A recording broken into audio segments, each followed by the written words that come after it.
I am going to go ahead and get us started so that we stay on track, and we are going to want to have a great discussion after our next presenter. I'm Dr. Maria Blevins. I'm a professor in the communication department, and I teach environmental communication, sort of how we make sense of the natural world. This event is part of Sustainability Week, and there is an awesome poster in the back that goes through all of the great events that are happening on campus, so check it out. Get involved. It's going to be really, really excellent. I am so honored and excited to introduce our next speaker. Dr. Danielle Endres is a professor of communication and the director of the Environmental Humanities program at the University of Utah. Her research areas are environmental communication, Indigenous communication, and rhetorical studies. Her research projects focus on the rhetoric of environmental and science controversies, including nuclear waste, siting decisions, climate change, and energy transitions. Her work is guided by principles of environmental justice and focuses on how underrepresented and marginalized groups, particularly Native peoples and nations, engage in environmental advocacy and activism. Endres is the author of Nuclear Decolonization, Indigenous Resistance to High-Level Nuclear Waste Sitting, and I had it up here with me. Where did I? Oh, it's right here. It's coming out next month. So exciting. It's beautiful. And when you enjoy this talk, you'll be able to buy it. She has co-authored Participatory Critical Rhetoric, Theoretical and Methodological Foundations of Studying Rhetoric in Situ, and co-authored several books, including the Routledge Handbook of Energy Democracy. The National Science Foundation and several fellowships from the University of Utah have funded her research, and her public advocacy and leadership work includes being a member of the State of Utah's Hazardous Waste and Radiation Control Board and serving as a treasurer for the Utah Campaign to Abolish Nuclear Weapons. Outside of work, she enjoys walking in the mountains, seeing live music, reading mysteries, and hanging out with her partner, kids, and cat. And personally, she has been one of my mentors for years, and it is really exciting to welcome her here to UVU.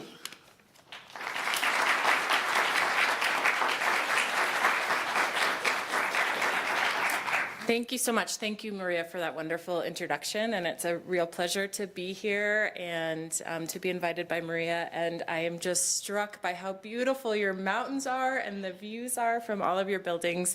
Certainly better than the view that I get at the University of Utah. So I'm glad to be here. Thank you to the organizers as well. And thank you for attending and letting me talk a little bit about my work. So I want to start by introducing myself to you. I was born in Ohlone lands in what is now called San Francisco, but have been here for about 20 years. And I came from a family of white settler migrants to this continent and who arrived between the 1600s and the 1800s from various European nations. I am a professor and director of the Environmental Humanities program at the University of Utah since 2005. I'm also a mom and a partner and a cat guardian, as you can see on these images. And then, as Maria mentioned, my book on the topic that I'll be talking about today is about to come out. And so, yes, if you have any questions, I can tell you where to get the book. I always like to start with a land acknowledgement, and so what settlers call Utah is the homelands of Ute, Paiute, Shoshone, Navajo, and Goshute civilizations. And I live and work in the Salt Lake Valley, which is the traditional homelands of Shoshone, Ute, and Goshute people. And historically and currently, the University of Utah and the place where I live is a gathering place for Indigenous peoples. Today I'm here with you at UVU. And so I wanted to read your university's land acknowledgement, which is that Utah Valley University acknowledges that we occupy the traditional territory of the Ute people. Utah was named after the Ute, but the settlement and colonization of our state displaced them and other Native peoples. And we're dedicated to serving and honoring the Indigenous people of Utah Valley University and our broader community.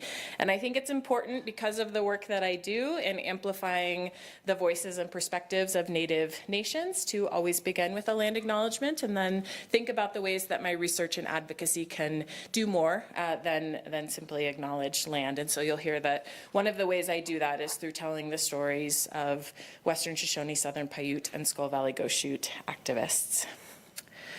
So today I'm going to talk about defending sacred lands in the region, in this western region of the continent.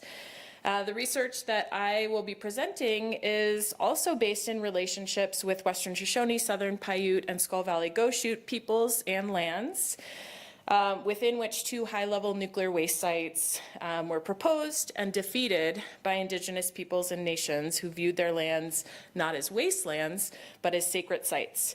And so my own engagement with, traveling to, and being in these places, and you can see some images, photos that I took of these places, gave me a perspective that I could not have acquired by just looking at maps or photos or reading texts, and that, you know, which you'll get today, but my time in those places was very important.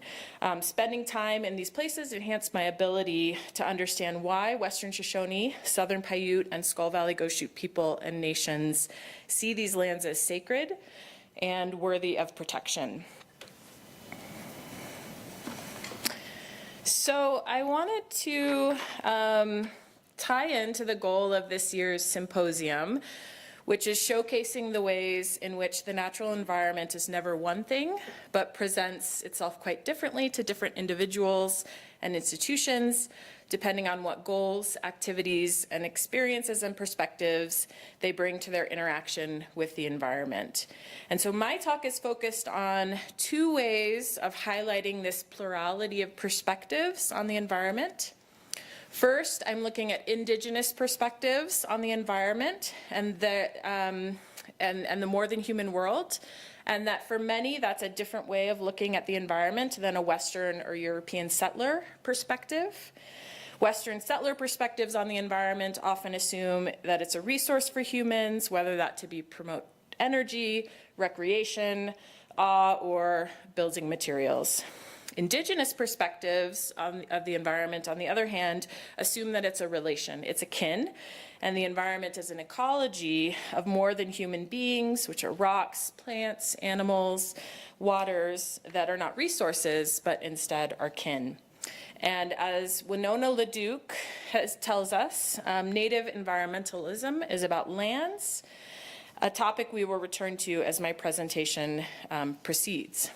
But second, I also want to resist essentializing the more than 500 Indigenous peoples and nations on this continent into one way of relating to their environment. So I'm careful to be specific about my focus on Western Shoshone, Southern Paiute, and Skull Valley Goshute nations and the way that they think about their lands and their theories about the environment, but also how these are different from each other, and even some of the members of these nations have different perspectives as well. So to narrow this focus on environment and the differing kind of environmental perspectives that we can have, I want to focus on lands and perspectives on lands. So land is central to the way that most Indigenous peoples and nations think about their relationships to the environment. While I'll focus on lands, I do want to note that for some Indigenous peoples, particularly Pacific Islanders, water might be a more central concept than the idea of lands. So building from the ways that Indigenous nations and peoples hold differing relationships with the environment, there are differing relations to lands among the over 500 Native peoples on this continent. Yet for many, lands are a way to describe the entire ecology of beings that relate to each other in a place like the Great Basin or like the homelands of Native peoples. And so land is not just land. Land is the whole set of kinship and relationships that occur in a place. That's the plants, the animals, the rocks, the mountains, etc. And as Native scholar Gregory Kahete argues, the land has become an extension of Indian thought and being, Because in the words of a Pueblo elder, it is this place that holds our memories and the bones of our people. This is the place that made us. So there's also a spiritual connection to lands for many Native peoples and nations. So now I want to talk about defending sacred lands. So Native lands, particularly those that are seen as sacred because of these more than human relations, because of the ancestors that are buried and continue to be there. But they're under threat from many settler practices that seek to use Native lands and Native peoples for pipelines, research, extraction, and more. One of the more kind of well-known has been a lot of movement around blockading pipelines. So some of you may have heard of these actions. They use the term defend the sacred as a way to talk about defending their lands and their waters. So defending sacred lands is a key way that Indigenous peoples and nations seek to retain their relationship with lands, and that relationship that is unique to their own particular nations and peoples.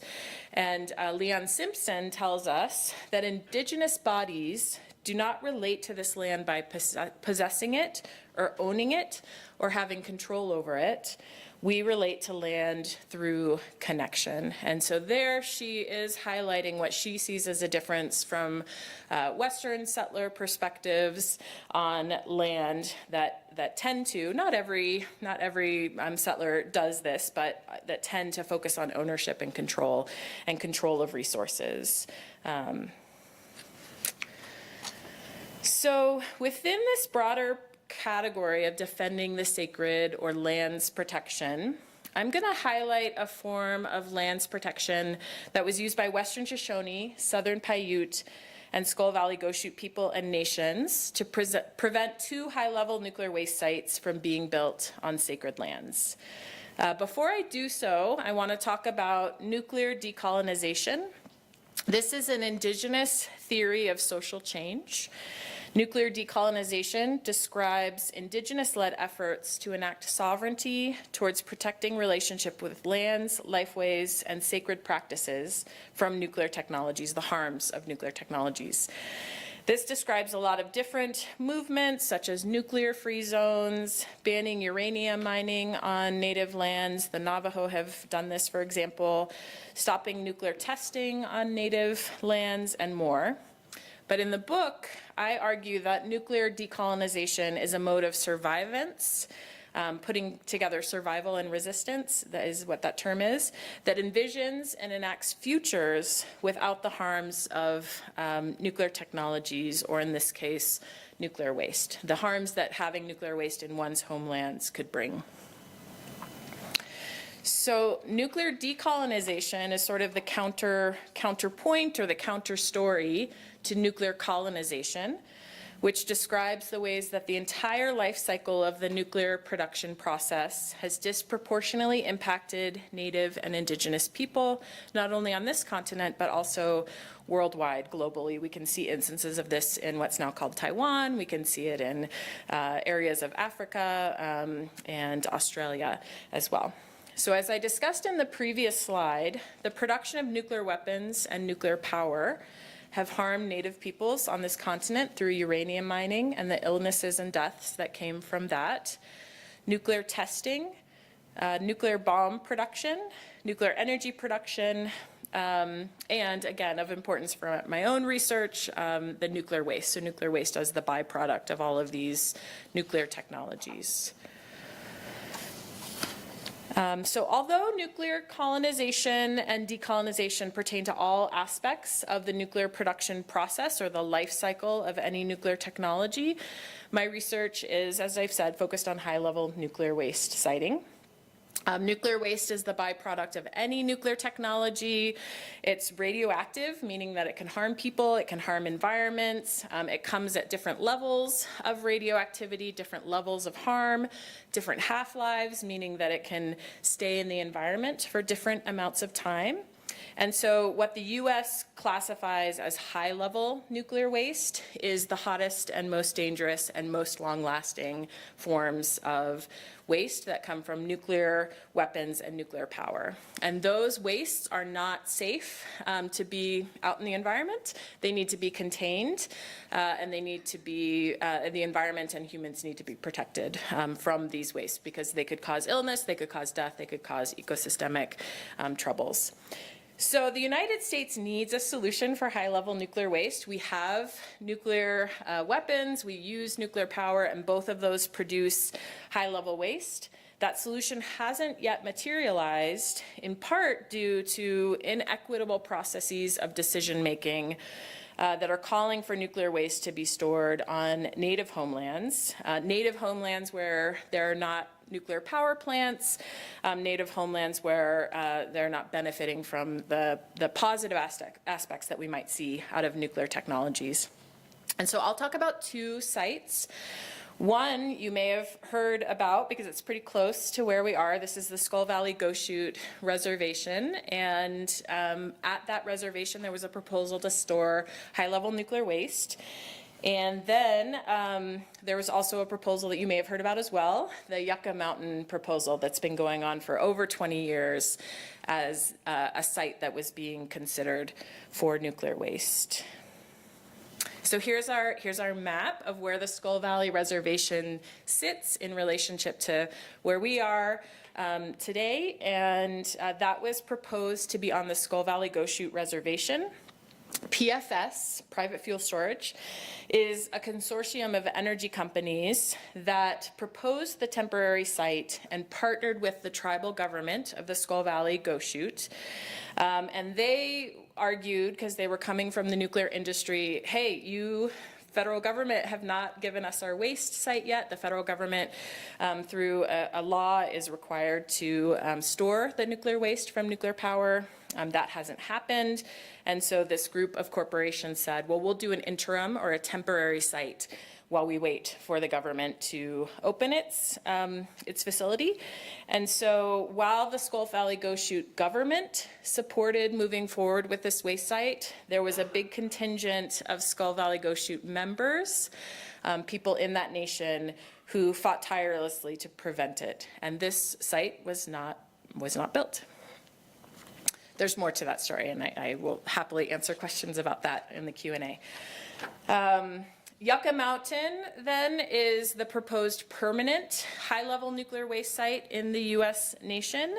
It was meant to store 70,000 metric tons of high-level nuclear waste. This is getting a little bit into the weeds, but we're already kind of over that capacity. So if we do open a national repository, we're going to have to make it bigger, have to have more space.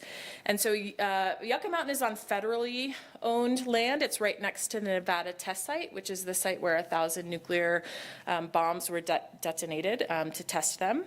But this is also ancestral homelands of Western Shoshone and Southern Paiute. And Yucca Mountain wasn't a permanent settlement for Western Shoshone and Southern Paiute peoples because they were nomadic traditionally, but it's an important area that they returned to over time. And it was a gathering area, and it was an area of cross-cultural exchange. And so that's why it's both Western Shoshone and Southern Paiute homelands. Unlike the case of the Skull Valley Goshute being divided over whether to support the waste site, pretty much all of the Western Shoshone and Southern Paiute nations were opposed to the waste site at Yucca Mountain. And then this resistance was part of the reason that this site was also not built. They did start some infrastructure. I've taken a tour, and so you can see Yucca Mountain on the screen, and then that's like the tunnel that they bored into the mountain, and that tunnel would take you to where the waste. So a lot of infrastructure went into preparing this site, but it again has not opened. So. In the book, I'm a rhetorical scholar, so that means I look at language and argumentation strategies and the way that different groups of people, particularly underrepresented groups, make their voices heard in controversies and campaigns. And so one of the chapters of my book focuses on Indigenous land rhetorics. And these are embodied and emplaced forms of resistance to high-level nuclear waste sites that posit other futures for native lands through resurgence and relationality with these lands. And so Indigenous lands are, one way to think about Indigenous lands rhetorics is through this quote by a Western Shoshone elder who's unfortunately passed on, and his name was Corbin Harney, and he said, "We, the Native people, the caretakers, have got a right here on this land, but we're the ones that are suffering. Maybe this is the reason they keep telling us, we're going to put nuclear waste on your land. I think they're trying to destroy our spiritual grounds and our burial sites." And so this really highlights the different opinions, the different ways of understanding this land between the federal government that's seeing it as an ideal place for waste, because it looks like a wasteland. It doesn't look very ecologically robust, even though it is, versus the way that Native nations view this as a spiritual place and a place of their ancestors. So in the book, I talk about 3 different strategies that are used to do these Indigenous land rhetorics. And so these Indigenous land rhetorics are rhetorics that were successful in persuading various decision makers that these sites should not be put into place. And so they talk about these as homelands, they talk about them as sacred lands, and they talk about lands as relations. And so I'll talk through each of these 3 rhetorical strategies that were used by Western Shoshone, Southern Paiute, and Skull Valley Goshute. For each of these, I'm only going to highlight one quote from the many kind of sources of data that I have in the book. And I tried to pick one from each, so I have a Southern Paiute, a Skull Valley Goshute, and a Western Shoshone in these slides. But I want to be clear and return to the point that I made earlier, which is that there is a diversity of perspectives. And so the way Western Shoshone think about the sacredness of the region around Yucca Mountain there are some similarities, but it's not the same, even as how Southern Paiute might think about that same space. And then, of course, not the same necessarily as how the Skull Valley Goshute feel about their homelands. And these are different places with different sets of relations. So the map on this slide comes from a website called Native Lands that shows the traditional and ancestral homelands of Indigenous peoples on this continent. It's a little hard to read from where you are, but this is actually a website that you can go to, and then you can hone in on a particular place. I just wanted to show this to make the point that the entire continent, of course, before settlers arrived, is Indigenous homelands, and that some of those are overlapping. So I highly recommend this tool. Again, it's called Native Lands. It's a great resource to begin your journey into understanding the place where you are and the ancestral homelands, the original peoples of that place. So homelands are rooted in having a place since time immemorial, or a native territorial base. And so many Indigenous communities will talk about their homelands as the place where their creator put them. But in some cases, because of how colonization and settlement of this continent happened, homelands shifted. And so in some cases, it's not the place where they've been since creation. And so if you think about things like the Trail of Tears, we have groups of Indigenous people that were moved, but then over time created connections to new homelands. So they might have 2 kind of homeland spaces, their original places in kind of the Georgia area, and then their homelands in Oklahoma. So it differs for different Native nations.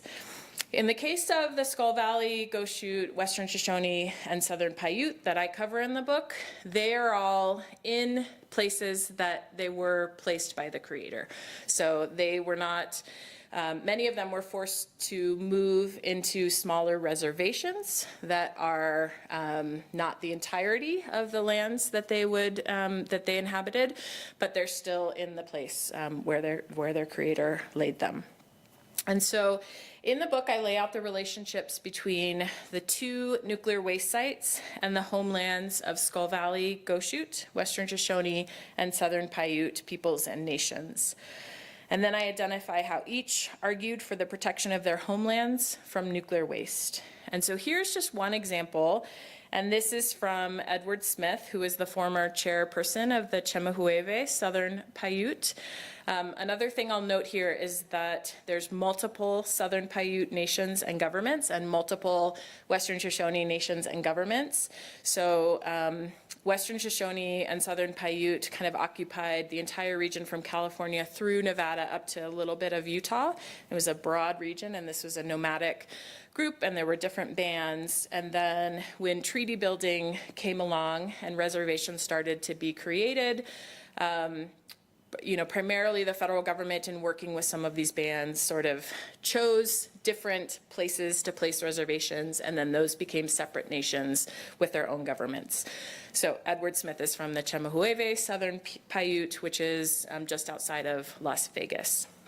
And Yucca Mountain is about 90 miles from Las Vegas.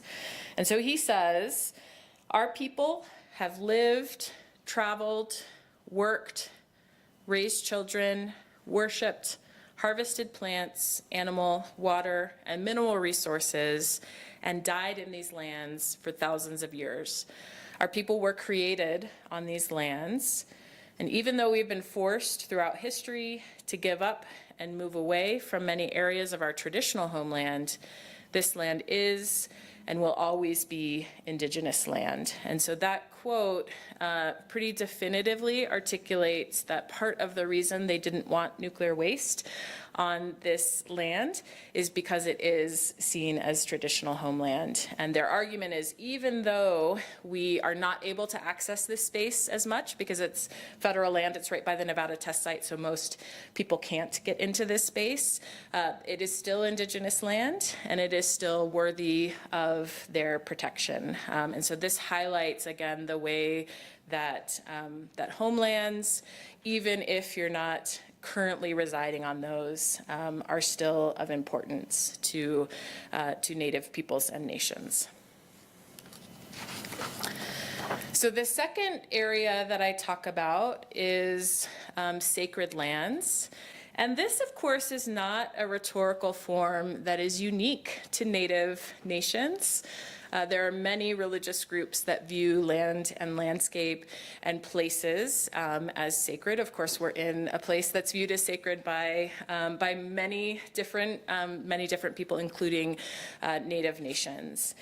And so in this rhetorical form, the argument is put forth that because these are sacred spaces, so in addition to being homelands, because they're sacred spaces, they're places where Indigenous people have spiritual relations and connections to the more than human world, that it would be dangerous to bring nuclear waste and the radiation that's caused by that to these places, and that would damage the sacred lands.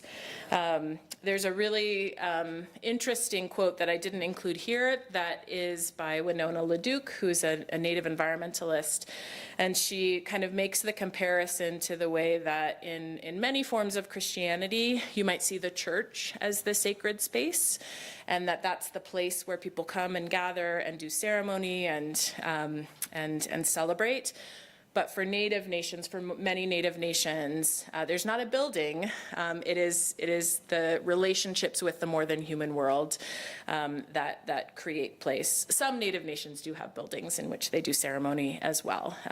But in the case of the Western Shoshone, Southern Paiute, and Skull Valley Goshute, it tended to be ceremonies, sacred events that happened right in the landscape, in communion with the more than human world.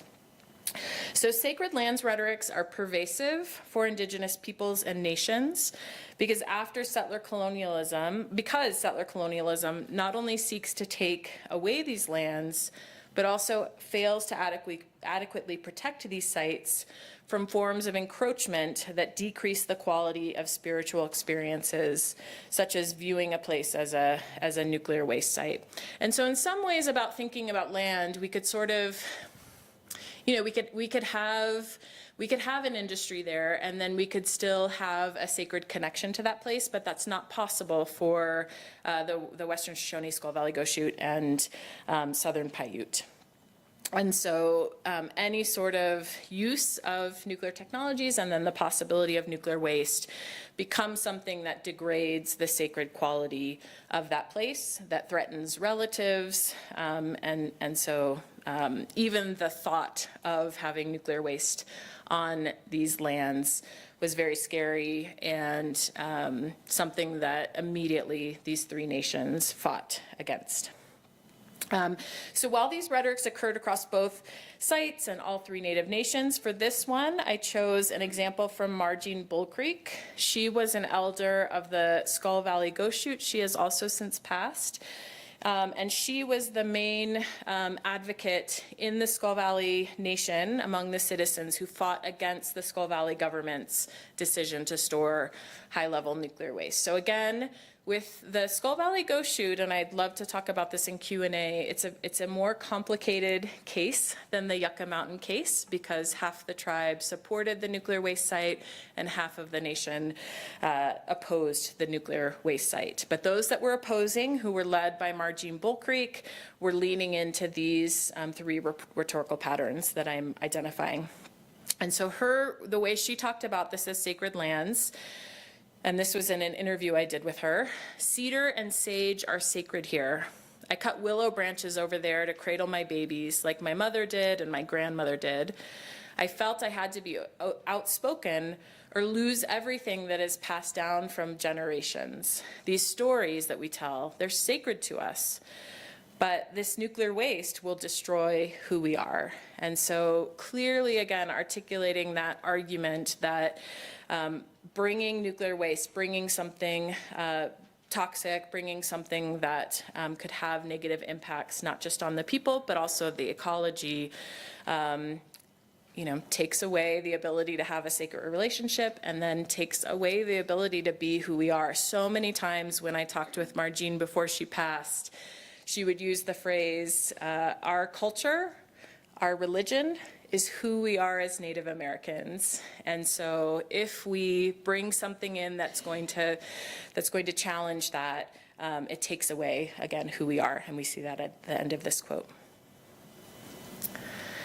So then the final rhetorical strategy that we see is lands as relations. And this one is, all three of these are linked together. So in most of the quotes, you're going to see some elements of these three rhetorics that I've identified. But lands as relations particularly is linked to the fact that if these are homelands, then these are your relations, and your literal relations are buried in these spaces and continue to be there. And then it's also linked to the fact that having kinship with the more than human world is part of the sacred spiritual practice of Native peoples, in this case, Western Shoshone, Southern Paiute, and Skull Valley Goshute. And so lands rhetorics emphasize relations, communication, and animacy with the land, within the lands, and all of the beings being in relation with them. And so in the case of the Western Shoshone in particular, part of their understanding of being in kinship or in relationship with the more than human world is that communication is possible between humans and animals and even rocks and mountains. That communication, I'm a communication scholar. We often look at language as our main form of communication. It doesn't come through, traditional forms of language that we would understand. And so it involves thinking a little outside the scope of language as the main method of communication.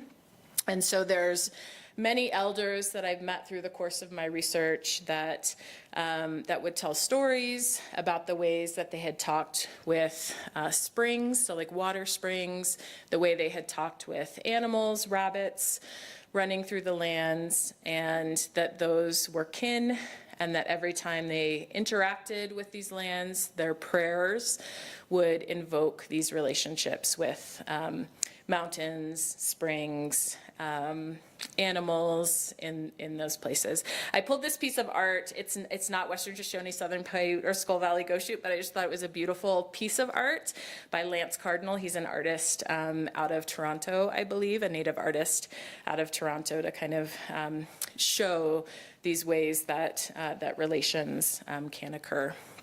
And so in this lands as relations rhetorical construct, the argument, again, is if you bring nuclear waste into this place, then that disrupts our ability to maintain relations.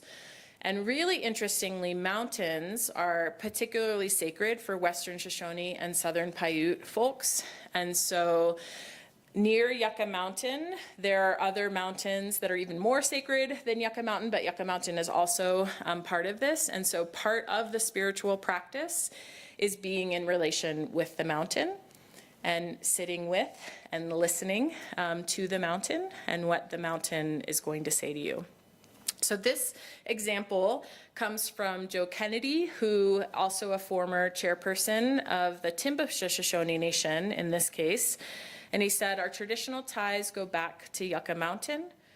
There's lots of stories, different stories about that mountain being the snake.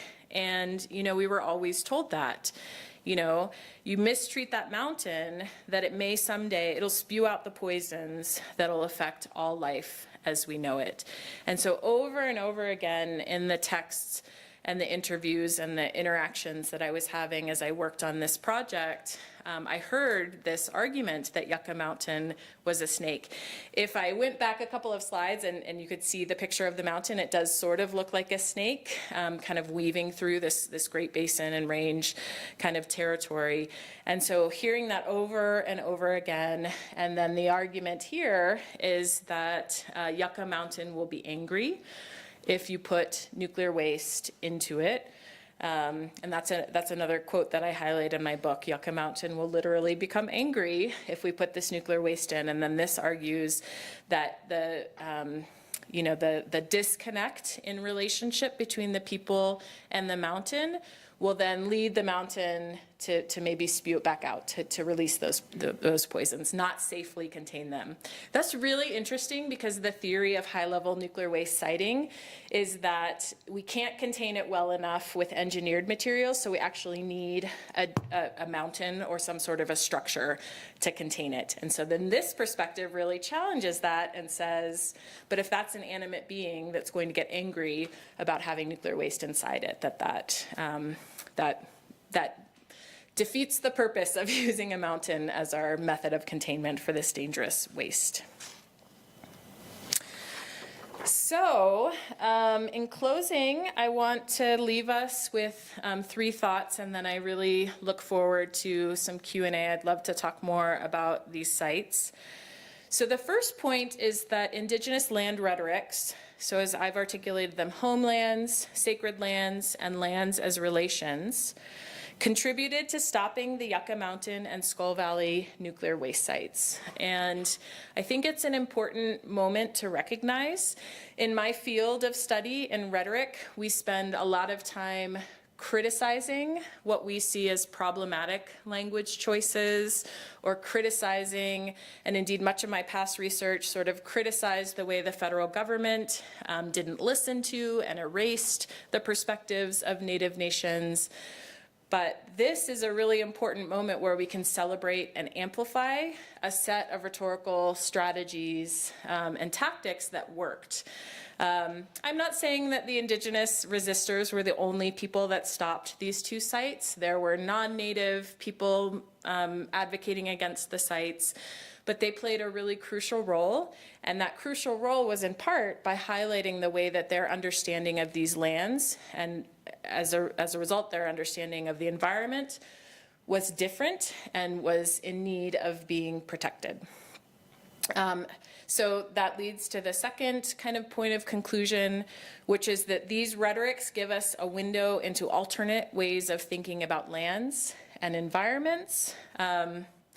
us, that depends. If you're Native, maybe it's not an alternate way of thinking about lands and the environment, but if you're non-Native, coming from a different perspective that's more resource-based, then we can see, again, along the lines of the argument of this conference, that nature is not one thing, the environment is not one thing. And then ultimately, these rhetorics are what I call embodied and emplaced enactments of decolonization. And so I'm presenting the words that people spoke. In the book, I talk also about the ways that outside of language, so showing up at events, protesting at events, being in place and teaching people about the power and spirituality of that place, were ways that these three Native nations were able to resist colonization and resist the pressures of a settler colonial government or settler industries in placing nuclear waste in these lands. And I'll just end with some gratitude. So of course, to the Western Shoshone, Southern Paiute, and Skull Valley Goshute peoples and lands who participated in my project over the years. This is actually the culmination of about 20 years of research, so it's been a really long time that I've been working on this, and it was actually beautiful to realize that these waste sites were stopped, because when I started doing the research, I didn't think that the waste sites would be stopped. And then, of course, to the many people and institutions that have supported my research over the years, a little bit of gratitude to Maria, who helped me get past the finish line on finishing the book. So I want to thank you for your time. I'm grateful that you're here to hear a little bit about my work, and I'd love to answer any questions that you might have.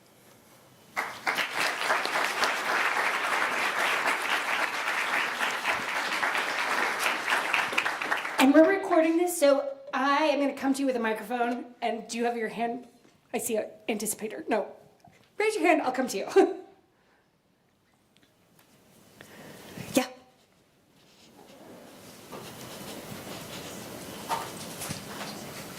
Thank you. So as an Orthodox Christian, I don't think we should support pagan practices in any way. So I would just ask you, how do we balance religious claims on land for people who are born here, like myself, versus people who ancestors were born here?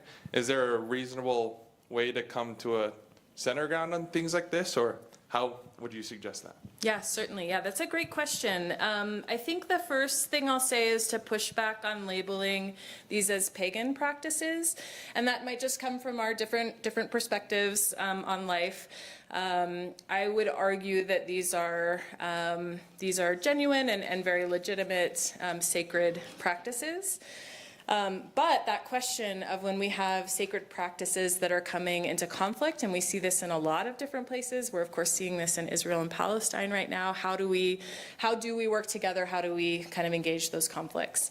A second kind of pushback, I think, to the question that you asked, there are still Native people living here, and so I did emphasize quite a bit the ancestors that are in the place, but on the Skull Valley Goshute Reservation, there are still Skull Valley Goshutes that live there and are still on these lands. Same with Western Shoshone. They're not able to access the Yucca Mountain site because the federal government has cordoned it off, so they can't live there, but there are still Native people here and living. There are actually some really great examples of what's been called kind of unlikely alliances in the American West between people coming from different religious backgrounds. So my point in this presentation is not to say that there can't be a coming together, there can't be a way of kind of recognizing the differences in spiritual practices. And certainly the point of my work is not to say anyone who's not Native has to go away from these places. You know, I wouldn't argue that, and Native folks wouldn't argue that. One of the great examples is there was a proposal for an MX missile site out here in the West Desert, so kind of not where Skull Valley is, but a little further out. That was in the 80s, 90s. It was during Reagan's Star Wars initiative. Only probably very few of you in the room remember this. And for that, it was really unprecedented because Native nations, including the Western Shoshone, the LDS Church, ranchers, all came together and said, we don't have the same ways of viewing this landscape, but we all care about this landscape. And from the perspective of the LDS Church, of course, care about it as a sacred space. And so we're going to come together and we're going to fight this particular place. So thank you for that question.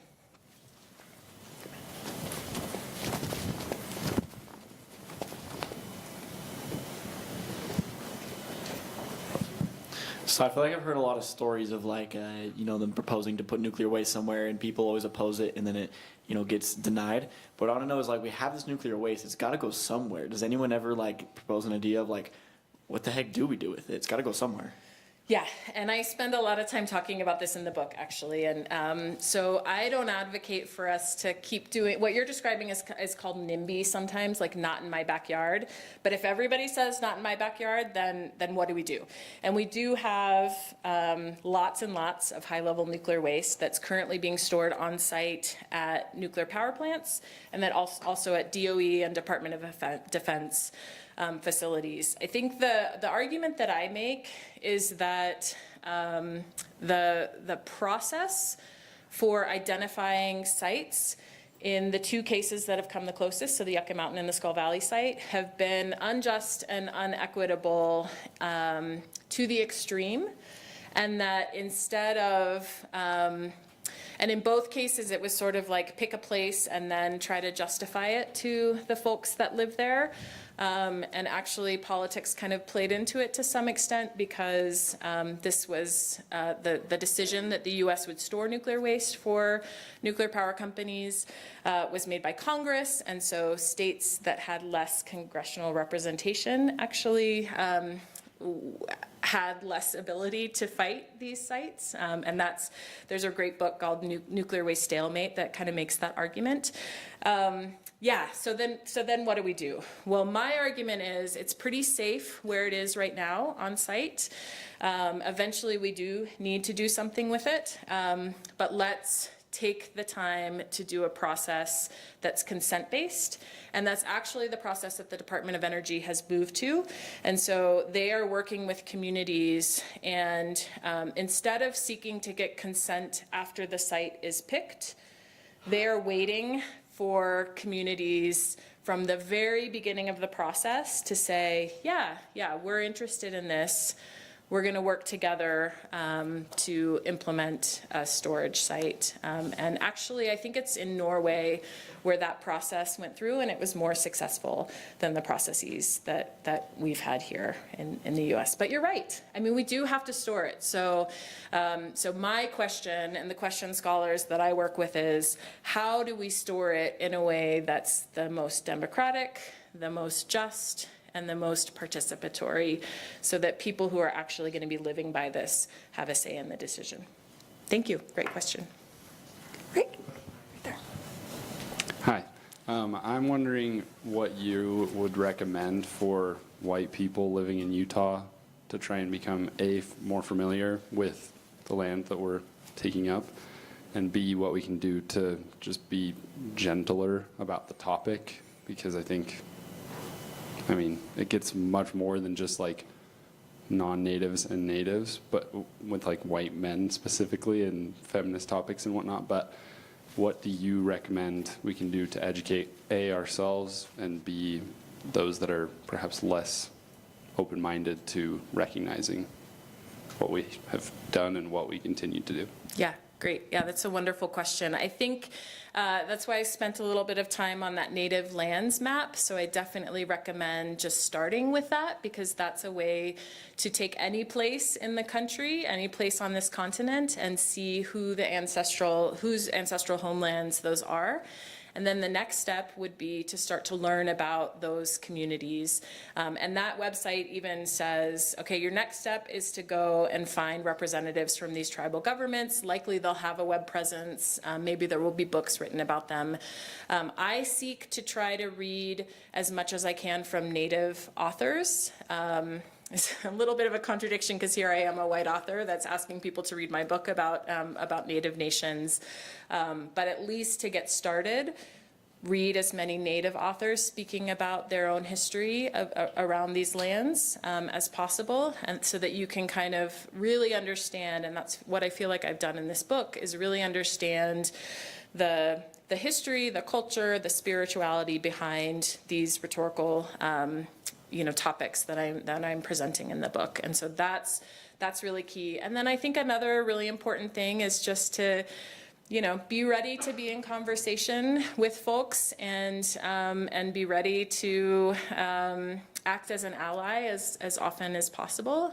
We inhabit a lot of spaces, or I as a white person, those of us that are white folks in this room, inhabit a lot of spaces where maybe there aren't Native folks to be able to kind of talk about, and that's as a result of sort of underrepresentation and marginalization. And so what are the ways that we can amplify what it is that they're already saying and not speaking for? And so that's the tricky line. You don't want to be speaking for or telling, Native folks, this is what I think you need to be doing.